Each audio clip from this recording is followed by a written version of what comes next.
Hello student. Okay, तो last class में हम लोगों ने एक बहुत इंपॉर्टेंट टॉपिक डिस्कस किया था आईयूपीएससी के नाम पे। That was degree of unsaturation, और बोला था कि ये टॉपिक आगे के लिए बहुत ज्यादा इंपॉर्टेंट है। बहुत सारी चीजों में जब रिएक्शंस आएंगी तब ये आपको बहुत हेल्प आउट करेगा उनको प्रिडिक्ट करने में, बेसिकली उनके स्ट्रक्चर्स को प्रिडिक्ट करने में। ओके, तो उसमें डीयू निकालने के चक्कर में हम लोगों ने डीयू निकालने में एक केस हम लोगों ने डिस्कस किया था। वो जब स्ट्रक्चर आपको गिवन हो, when structure is given, okay, तो उसमें बहुत सारे स्ट्रक्चर बना के देखे थे हम लोगों ने, बहुत सारे अच्छे अच्छे भी, बहुत सारे गंदे गंदे भी, कुछ हमने आपको होमवर्क भी दिया था। मैं उम्मीद करता हूँ कि आपने वो कर लिया होगा। ठीक है, अगर जो आपने वो लेक्चर नहीं देखा तो पहले वही देखिए, उसके बाद इस पे आइए। ठीक है, क्योंकि ये थोड़ा सा समझने में फिर दिक्कत हो सकती है आपको। ठीक है, अच्छा चलिए तब शुरू करते हैं। एक दो क्वेश्चन मैं आपको देता हूँ पहले, उससे उसी से आगे बढ़ते हैं। एक क्वेश्चन मेरा, मैं एक रिकैप कराता हूँ आपको, मुझे कॉन्सेप्ट याद है कि नहीं। सी देखो इसको, अच्छा समझिएगा इसको। इसको मैं मान लीजिए लिख दिया ऐसे, तो इसको ऑर्गेनिक में एक नाम बोलते हैं, इसको बोलते हैं फिनॉल। इसको क्या बोलते हैं? फिनॉल बोलते हैं, है ना बेटा? पर हमें उससे अभी लेना देना नहीं है। तो ऑर्गेनिक में इस वाले पार्ट को, बेसिकली इस वाले पार्ट को हम लोग पीएच के नाम से जानते हैं। किससे? पीएच के नाम से। पीएच और इसको जोड़ दो तो इसको बोलेंगे पीएचओएच। पीएचओएच बेसिकली बेंजीन है ना ये। बेंजीन से हमने क्या किया, एक हाइड्रोजन हटा के OH जोड़ दिया वहां पे। तो बेंजीन का फॉर्मूला क्या होता है? Basically C6H6। इसमें से क्या किया हमने, एक H को हटाया और एक OH को जोड़ दिया, तो क्या बन गया होगा? C6H5 और एक OH। यानी कि ये वाला जो है ना, ये सिस्टम वो यही है, C6H5OH। इस तरह से हम लोग इसको देखेंगे। खैर ओके, तो ये एक छोटा सा रिप्रेजेंटेशन था। हम मेन मुद्दा हमारा ये नहीं है, मेन टॉपिक है हमारा, हम चाहते हैं इसका डीयू निकालना। चलिए बताइए डीयू कितना होगा। वेरी इजी, डीयू तो बहुत आसानी समझ में आ रहा होगा आपको। Number of pi bond plus number of ring. Number of pi bond कितने हैं इसमें? 3। रिंग कितनी है? 1। तो डीयू कितना आ गया? 4। ठीक है, अब आप सोच रहे होंगे फिर ये क्यों बताया आपने? ये मैंने इसलिए बताया इस क्वेश्चन को करने के लिए। सी जरा करिए इस क्वेश्चन को आप।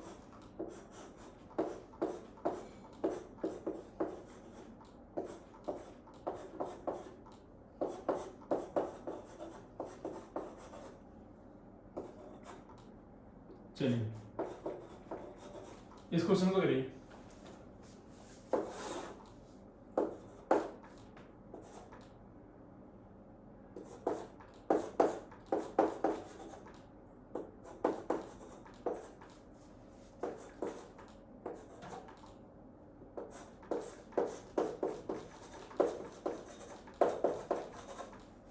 चलो बेटा ये 4 क्वेश्चन कर दो, मैं समझ जाऊंगा कि आपको सब समझ में आ चुका है।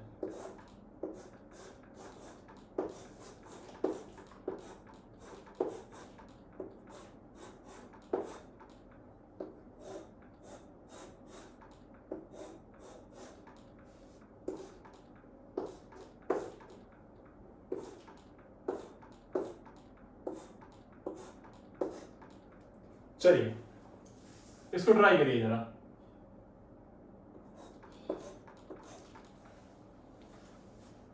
है ना, इनको ट्राई करिए जरा, सॉल्व करिए इस क्वेश्चन को, निकालिए डीयू, खुद से ट्राई करिए पहले।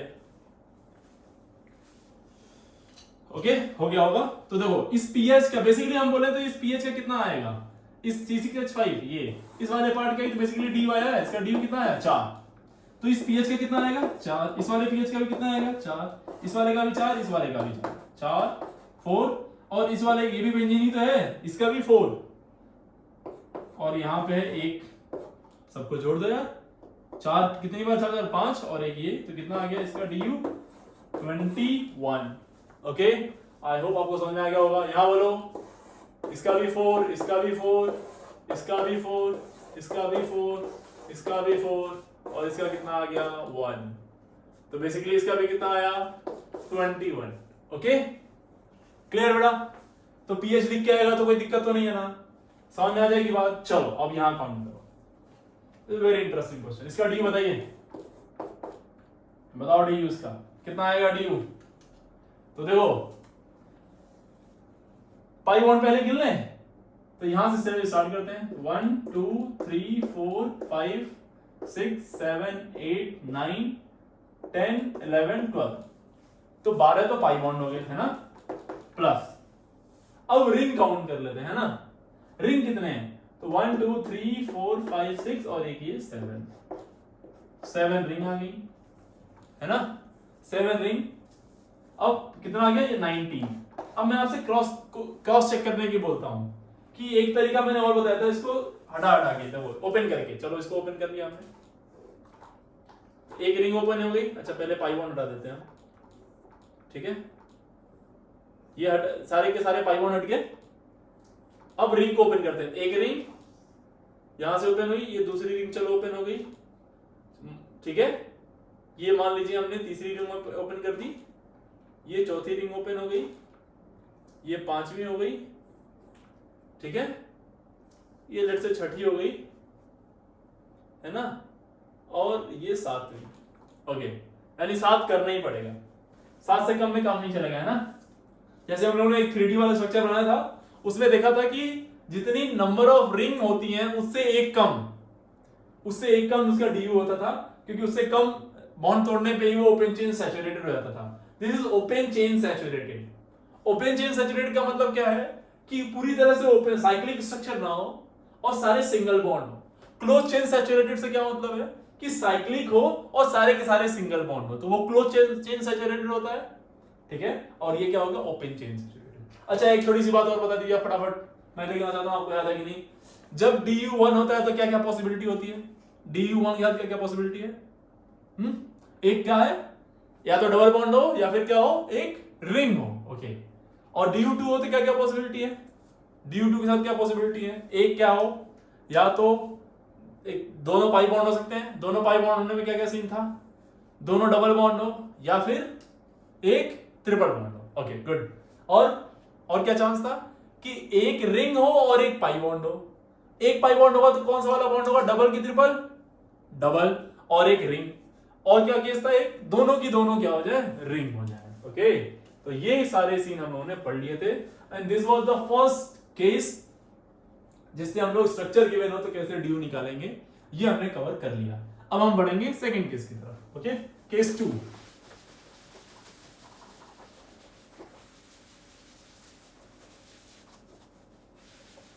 So what is case 2? Case 2 is basically when formula is given.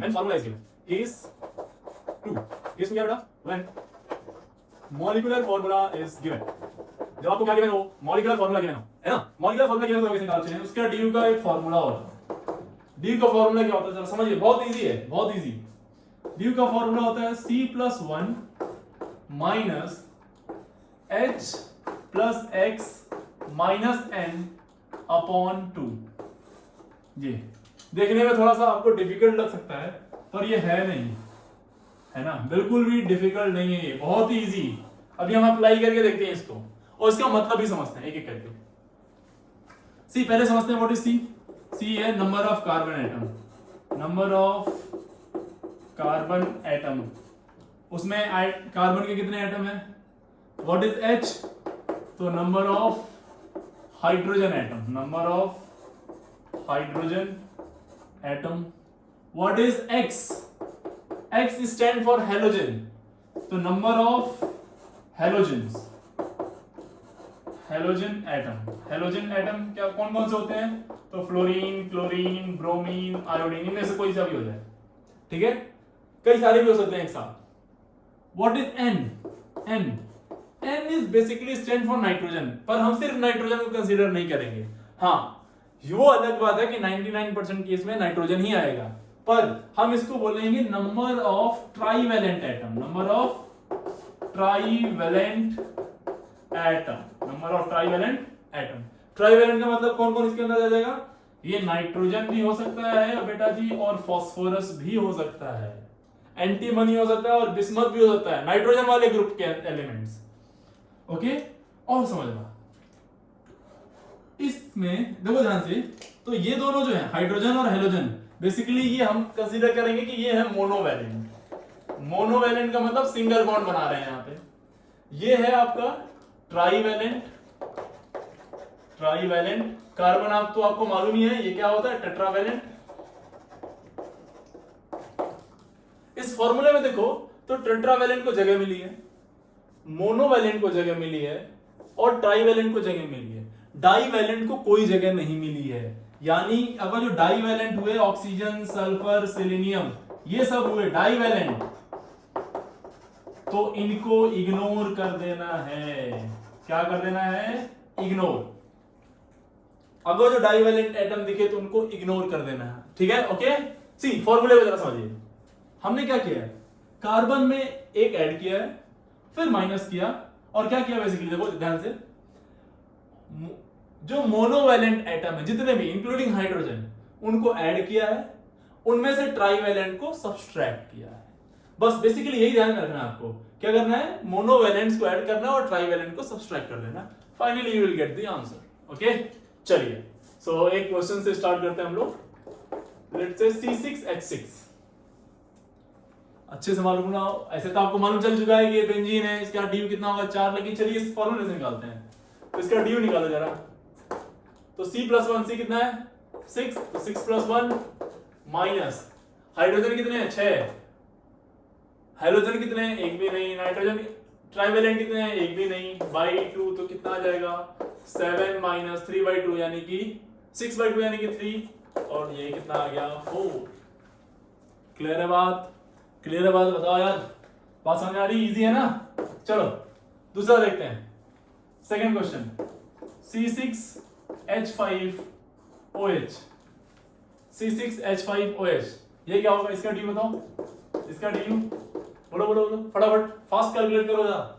तो आपने बोला था डाईवैलेंट को इग्नोर ही करना है, तो बेसिकली ये किसकी तरह दिख गया, इसको इग्नोर कर दिया तो कितना हो गया, C6H6 तो हो गया ये भी, तो कितना आ गया इसका भी 4, इजी।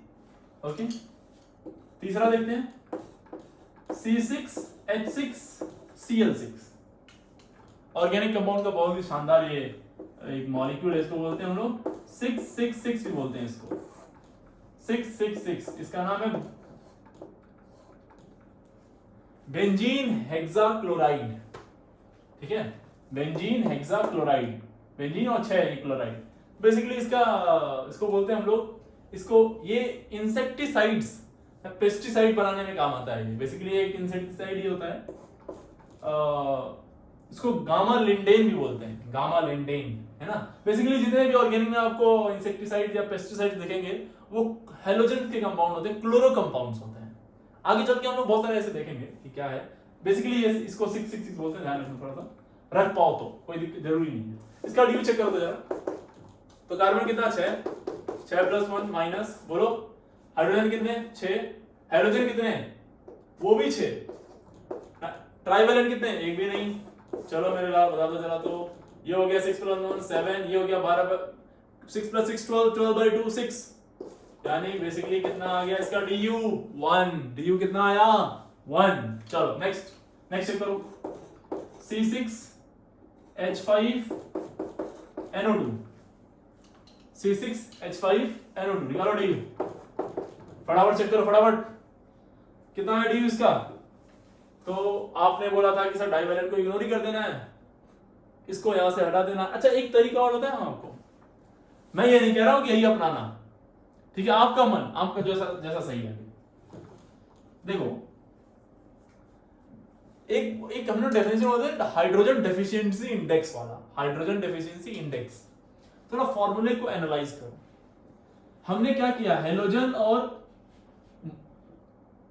हाइड्रोजन को ऐड किया है, यानी कि मोनोवैलेंट को ऐड करना है और ट्राईवैलेंट को घटा देना, उससे यही किया है।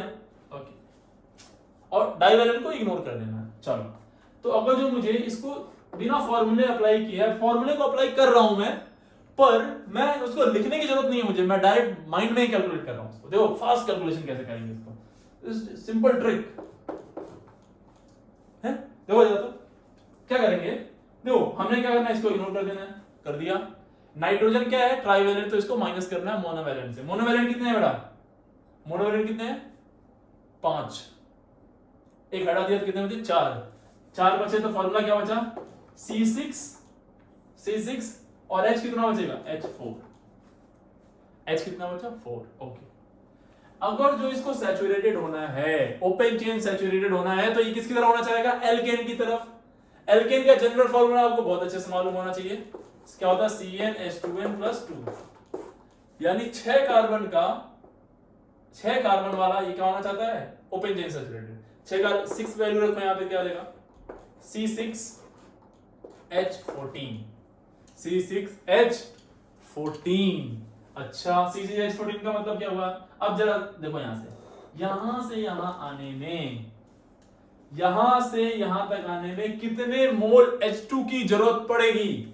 कितने मोल H2 की जरूरत पड़ेगी कि हम यहां आ जाएं? कार्बन सेम है, हाइड्रोजन यहां पे 4 और यहां पे 14 है, तो कितने चाहिए? 10 हाइड्रोजन के एटम चाहिए। तो मॉलिक्यूल कितने चाहिए? 5, यानी number of moles of H2, याद होगा आपको, number of moles of H2 required to convert a compound into an open chain saturated compound is called as degree of unsaturation और hydrogen deficiency index। वही तो है ना ये। कितने हाइड्रोजन डेफिशिएंसी है इसकी? तो 5 मोल H2 की। तो इसका DU कितना आ गया? 5। DU कितना आ गया बेटा? 5। ठीक है, आपको लग रहा हो सर ये वाला मेथड भी सही, ठीक लग रहा है। बेसिकली आपको क्या करना है, यहां से सारा कट कुट देना है, एक सिर्फ कार्बन हाइड्रोजन लाना है। कार्बन हाइड्रोजन लाने के बाद इस कार्बन का पेरेंट वाला बना देना है, ओपन चेन वाला, सॉरी पेरेंट एल्केन बनाना है और एल्केन से इसको कंपेयर कर देना है। अब आप में से कुछ लग रहा होगा सर ये बहुत हेक्टिक हो रहा है, बहुत टेंशन वाली बात है। इससे अच्छा तो हमारा यही है, हम क्या करें, कुछ नहीं करना था इसमें। तो ये फॉर्मूला मेरे लिए आसान है। फॉर्मूला में हाइड्रोजन कितने हैं? तो 6, कार्बन 6, 6 + 1 तो 7 आ गया, माइनस हाइड्रोजन कितने हैं? 5, हाइड्रोजन एक भी नहीं है, एक नाइट्रोजन घटा दिया इसमें से, 2 आ गया, ये आ गया 7, यहां आ गया कितना? 5 - 1 4, 4/2 तो 2, और ये माइनस करके आ गया 5। ये आसान है मेरे लिए। तो बेटा जी आपको जो पसंद आए, मुझे कोई दिक्कत नहीं है। आपसे जहां स्पीड बन रही हो यहाँ पे मेरा काम था दोनों समझाना, मैंने समझा दिया। ओके, आई होप आपको ये क्लियर हो गया होगा। ठीक है, चलिए मैं कुछ क्वेश्चन और देता हूँ। चलो निपटाओ इनको फटाफट, इनको कर डालिए फटाफट, है ना। सब कुछ गिवन है आपको इसमें, ट्राई करिए इसको। इसका DU आ गया, कितना है DU बताओ? है तो इसको इसमें जोड़ देना, ये भी जोड़ देना है, तो मोनो ये कितना हो गया? 6 + 1 माइनस, बोलो हाइड्रोजन कितने हैं? 4 और एक ये 5 हाइड्रोजन जोड़ के 6 हो जाएगा। तो 5 + 1, हेलो एक भी नहीं है, ट्राइवेलेंट, /2, तो ये 6/2 यानी कि 3, तो 6 यानी 7, 7 - 3 कितना आ गया? बोलो यार 4, है ना। चेक करो कहीं कुछ गलती तो नहीं हो रही।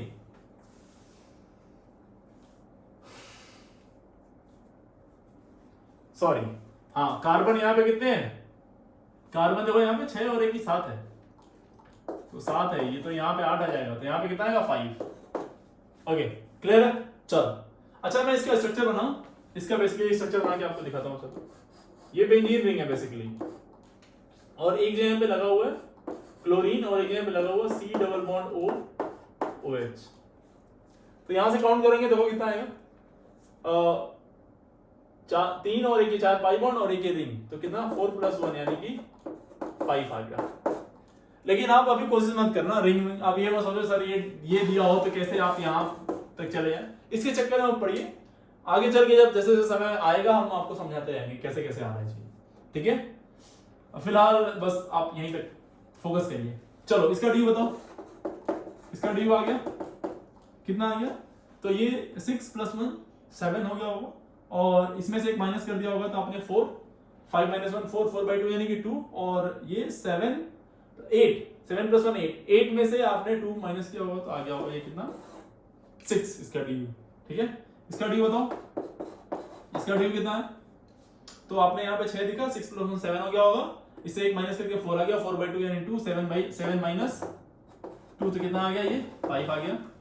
आई होप आपको इस बिल्कुल क्लियर हो रहा होगा, है ना। इसको हटा दो अभी फिलहाल, आगे चल के देखेंगे इसको कैसे करना है।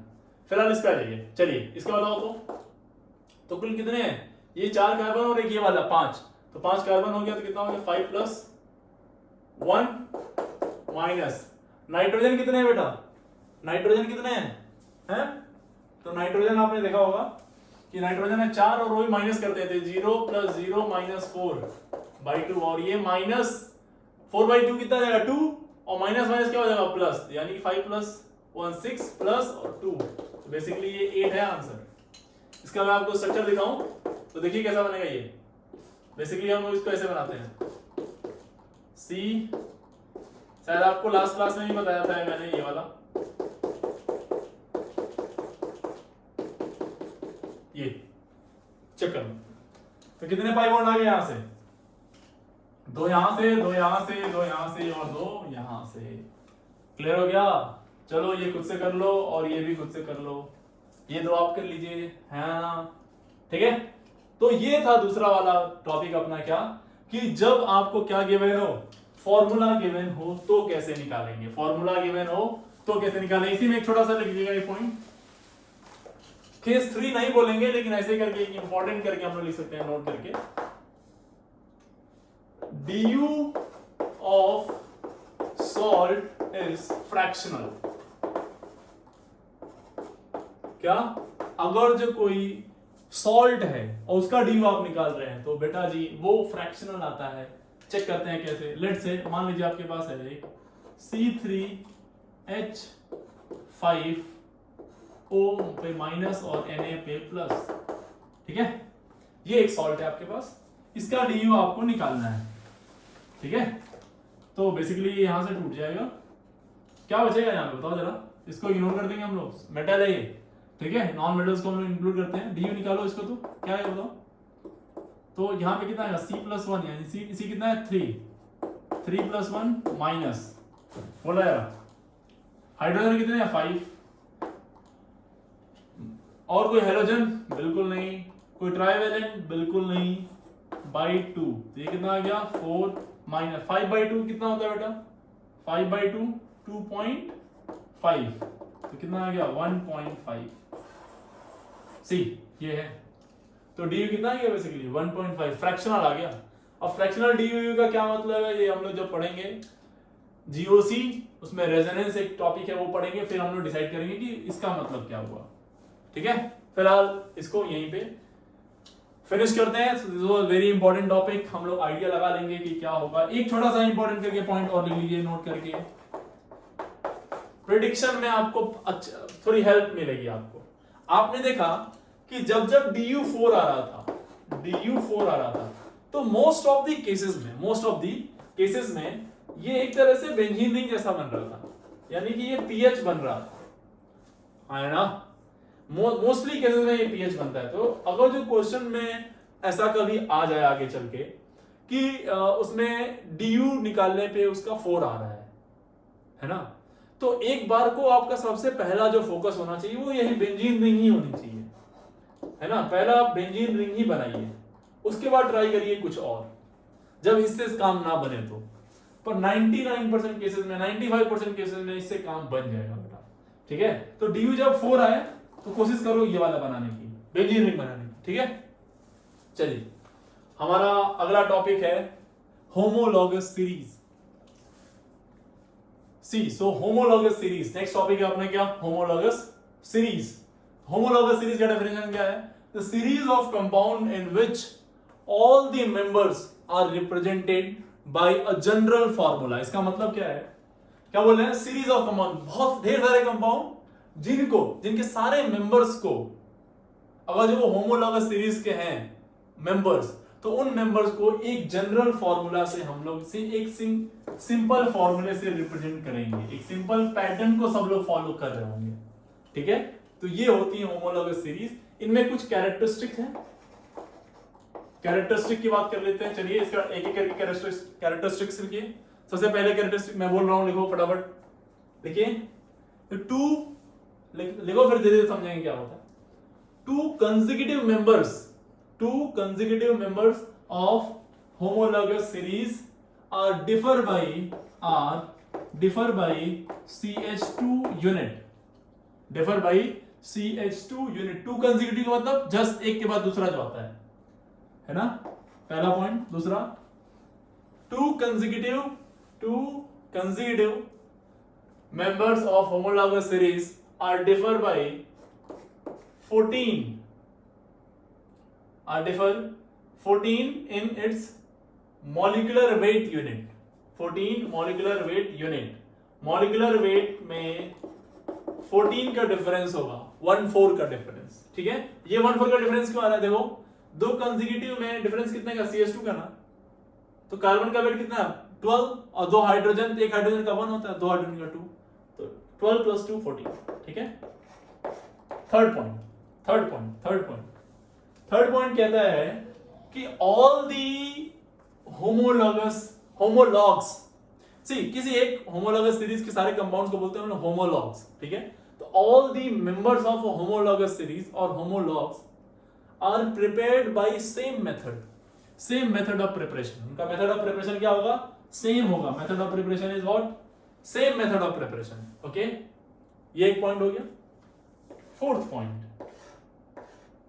पॉइंट क्या बोलेंगे इसमें, सी ये बहुत इंटरेस्टिंग पॉइंट है, इंपॉर्टेंट पॉइंट, इसको हम कंसीडर कर सकते हैं कि होमोलॉगस सीरीज के जितने भी मेंबर्स होते हैं उनकी केमिकल प्रॉपर्टी सेम होती है लेकिन फिजिकल प्रॉपर्टी डिफरेंट होती है। वेरी इंपॉर्टेंट पॉइंट, क्या कि all the members of homologous series have same chemical property but different physical property, ठीक है। आगे जब हम लोग पढ़ेंगे तो सीखेंगे कैसे कैसे डिफरेंट होता है, उसको पूरी तरह से हम लोग उसको प्रूफ करेंगे, ठीक है। इसमें कोई दिक्कत वाली बात नहीं, ठीक है।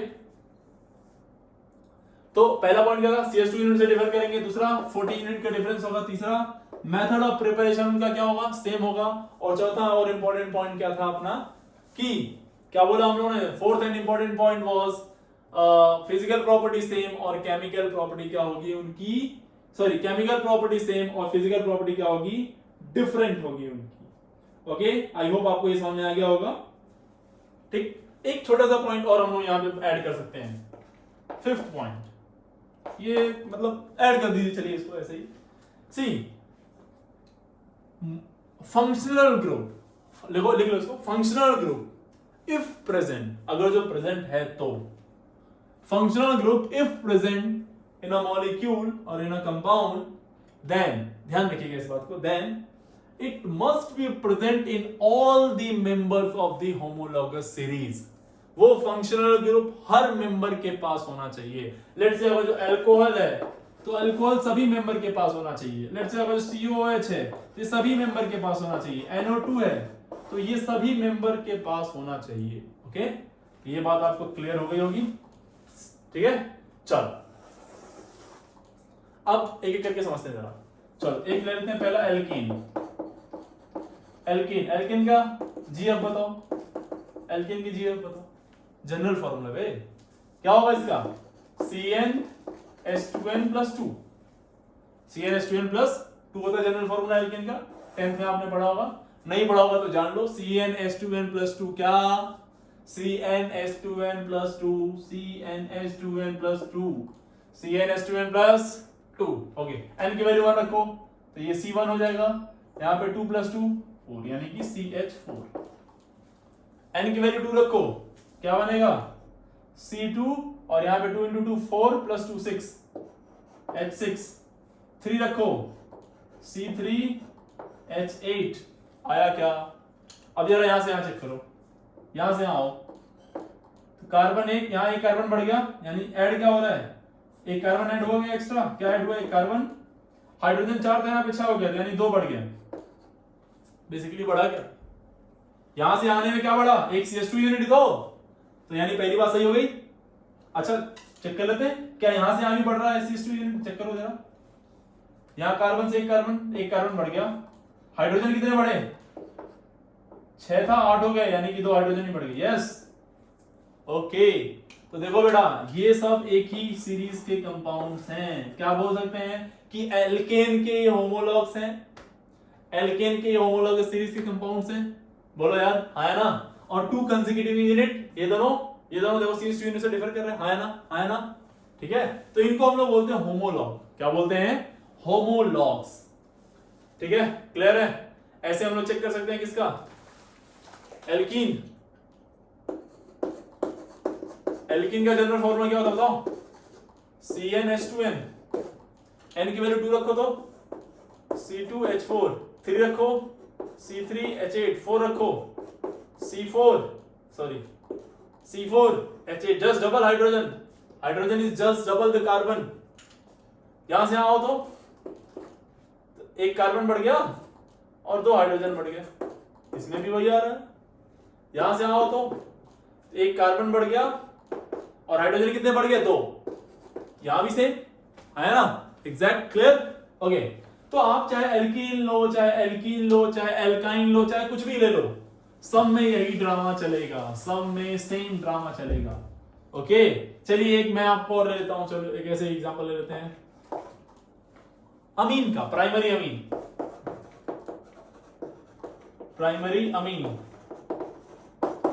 का जनरल फॉर्मूला मैं लिख दे रहा हूं अपनी तरफ से, CnH2n + 1 NH2 है ना, ये CnH2n + 1 NH2 क्लियर है। चलो n की वैल्यू रखते हैं, चलो n की वैल्यू 1 रखो, n की वैल्यू क्या रखो 1 रखने से क्या आ जाएगा बोलो, C और यहां पे 2 + 1 3 CH3 NH2 क्या आ गया CH3 NH2।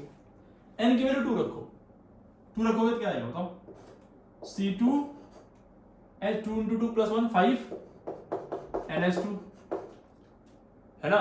अब इसी को मैं थोड़ा अलग तरीके से रिप्रेजेंट कर रहा हूं, इसको मैं ऐसे रिप्रेजेंट कर रहा हूं CH3 CH2 NH2, देखिए ना समझना ध्यान से।